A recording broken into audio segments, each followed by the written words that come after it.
homens ricos, poderosos, mas eram ignorados, eram rejeitados na vida social de Israel. Jesus não importou com isso.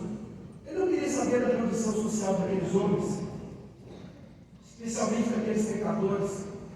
Esses homens, quando iam fazer uma oferta lá no templo, eles tinham que ficar lá fora no ato dos gentios. Eles não podiam passar dali. Jesus não rejeita o pecador, porque também, para ele também não importa a condição religiosa da pessoa. Porque tudo que essa pessoa crê até aquele momento, todas as crendices, todas as coisas que ele carrega, quando ele encontrar com Jesus, for transformado, vai ser uma nova vida. Não importa o que aconteceu até aquele momento. Jesus não se importa com a condição religiosa do ser humano. O que ele quer é um coração quebrantado para ele fazer morada. Esse pecador impuro, ele não podia oferecer sacrifício no templo, mas ele abriu seu coração e Jesus entrou lá dentro e fez morada. Jesus também não rejeita o pecador, não importa a sua condição moral. O coletor de imposto era, do ponto de vista ético, devido rejeitado socialmente. Jesus sentou e conversou com eles. Conversou demoradamente com eles. Isso é uma coisa que é impressionante nos evangelhos. Jesus, ele, entre aspas, ele perdia tempo com uma pessoa. Os irmãos imaginam 3 anos de ministério de Jesus. Quantas vezes os evangelhos falam de Jesus parando para conversar com uma pessoa? Uma. Jesus Cristo, para mim, no meu ponto de vista, Jesus tinha que ter o som mais forte que pudesse ter, e quizás se tivesse redes sociais naquela época, para o mundo inteiro de Jesus. O pensamento de Deus é diferente do nosso. Ele vai lá e senta com um. A mulher à beira do recurso, rejeitada de todos os aspectos que a gente possa imaginar, mas Jesus vai lá e pega inteiro. Eu muitas vezes, na minha trajetória, às vezes encontro, às vezes operar numa igreja ou outra, chega ali, especialmente na escola dominical. Aí termina a escola dominical, encosta lá o jovem. Não diz o ditado brasileiro, sem ele entender.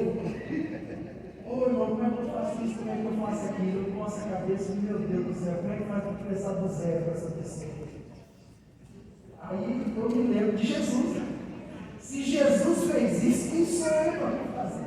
Se você tem 10 minutos aí, irmão, tem, então senta. Tem uma canetinha, um papel, tem, vamos rascunhar alguma coisa junto aqui. Porque Jesus, ele nunca rejeitou ninguém, não importa a situação que essa pessoa está fazendo, vivendo, não importa. E o fato de Jesus partilhar o pão com os pecadores é porque ele queria compartilhar a sua mensagem com eles. Era isso que Jesus queria. Ele dava seu tempo, sua sabedoria. Invariavelmente ele fazia isso com uma, duas, um pequeno grupo de pessoas. Mas vocês olhem para o caso daquela mulher à beira do poço. Foi apenas com ela conversa. Aquela mulher ficou tão impressionada com tudo que Jesus falou, Jesus tocou a alma daquela mulher. E aí ela chega na sua aldeia, chega fazendo a propaganda. Eu conheci o Messias. Jesus acertou, né? Ao conversar com uma mulher. Porque dizem alguns que a mulher é um pouco melhor de nós do que os homens. Então, já que Jesus se revela para ela, ela vai comunicar com um monte de gente, não é assim, Maria? Não é uma bênção? Olha essa sabedoria de Jesus, né? Então, Jesus compartilhava o seu tempo, porque ele estava partilhando sua mensagem, para que aquelas pessoas pudessem receber a salvação. Ele nunca fez acepção de pessoas, porque a salvação que Jesus trouxe, ela é universal, ela é ilimitada, ela não se destina a um grupo de pessoas, ela não se destina aos poucos privilegiados, não. A mensagem de salvação e a obra de salvação de Jesus são para todos aqueles que crerem. Louvado seja o nome. E o interessante é que Jesus realmente ele fazia parte do dia a dia daquelas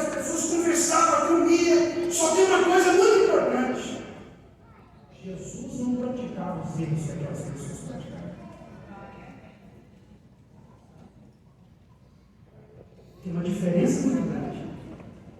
Ouvindo aqui como Deus tinha dó, tinha pena daqueles religiosos. E é exatamente esse um dos grandes problemas do legalismo religioso. É a incapacidade de alguém se perceber como um pecador que também precisa da graça de Deus. Muitas pessoas, irmãos, que passam a vida inteira dentro de uma igreja, dentro de uma comunidade religiosa, e ele não conhece a Deus. Ele não tem uma experiência com Deus. Ele nunca teve uma experiência com Deus, mas ele está aqui dentro de uma comunidade religiosa, dentro de muitas da igreja Cidade de Deus por aí.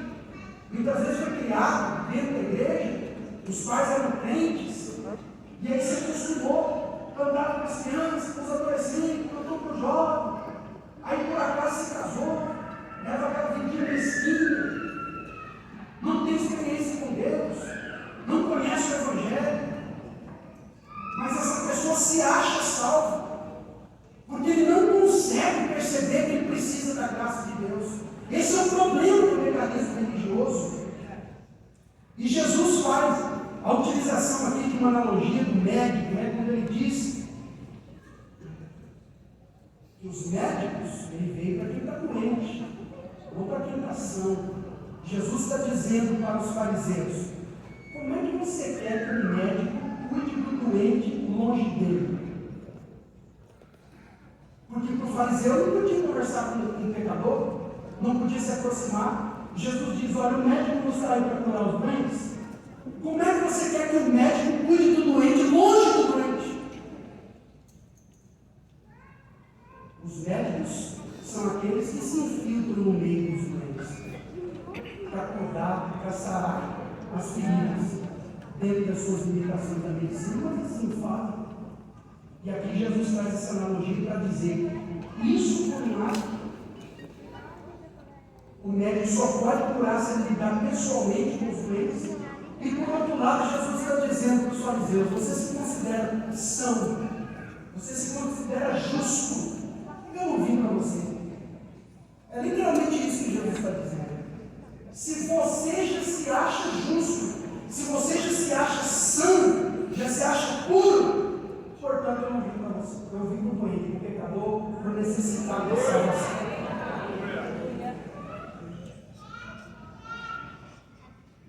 Dessa forma, nós terminamos a nossa meditação aqui. Eu não quero passar do horário. Jesus não veio chamar os que se afirmam justos. Antes, ele veio para aqueles que sabem que são doentes e que precisam de salvação. Os fariseus se consideravam justos, mas eles eram tão carentes da graça de Deus quanto qualquer um daqueles que Jesus estava conversando. Mas eles perderam a bênção. A bênção da salvação passou por eles, eles não foram capazes de recebê-la.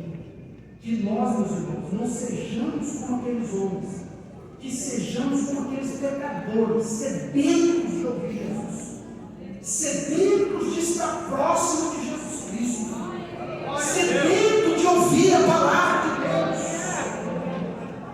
Que o Senhor faça nascer no nosso coração sentimento semelhante ao que existia no próprio coração de Jesus, de querer estar próximo dos pecadores, de conversar com eles, de entendê-los, de ouvir as suas angústias, seus medos e suas incertezas, porque o Senhor Jesus Cristo um dia nos recebeu, e o Jesus que nos recebeu é o mesmo que continua recebendo a todos até hoje.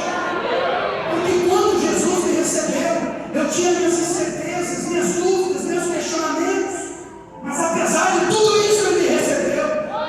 Quantos estão aqui nessa noite que se encontraram com Jesus numa situação lamentável, espiritualmente falando? Quem sabe você tinha angústias no seu coração, dúvidas, incertezas, e apesar de tudo isso, Jesus te abraçou. Esse Jesus continua sendo o mesmo.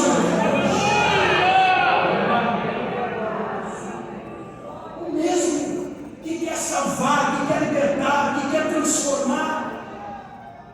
E você que nessa noite ouviu a palavra de Deus, seja aqui, ou quem sabe você está ouvindo pela internet, eu quero dizer a você que você tem hoje a oportunidade de fazer um encontro com Jesus Cristo verdadeiro, de entregar a sua vida para Jesus.